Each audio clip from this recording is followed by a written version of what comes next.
सिंधुदुर्गामध्ये भुईबावडा घाटामध्ये दरड कोसळलेली आहे। दरड कोसळल्याने मातीचा ढिगारा रस्त्यावर आलेला आहे। दरड कोसळल्याने वाहतूक विस्कळीत झालेली आहे। काही भागातील माती काढून एकेरी वाहतूक सुरू करण्यात आलेली आहे। तर बातमी सिंधुदुर्गमधून आहे। सिंधुदुर्गामधील भुईबावडा घाटामध्ये दरड कोसळली आहे। या संदर्भातली अपडेट घेणार आहोत। आमचे प्रतिनिधी उमेश परब आपल्यासोबत आहेत। उमेश, सिंधुदुर्गातील भुईबावडा घाटामध्ये दरड कोसळलेली आहे। ती दरड बाजूला करण्याचं काम सुरू आहे। सध्याची काय परिस्थिती आहे?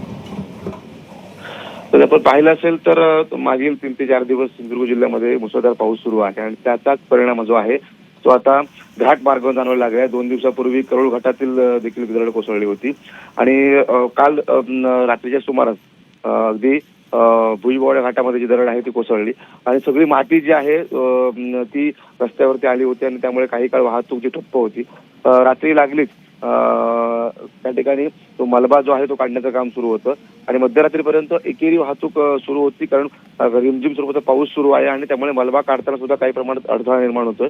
मात्र ही जी आता वाहतूक आहे ती एकेरी वाहतूक सुरू केलेली आहे आणि काही वेळानंतर ही वाहतूक पूर्ववत सुरू होईल अशी माहिती जी आहे ती आता प्रशासनाकडून मिळते आहे।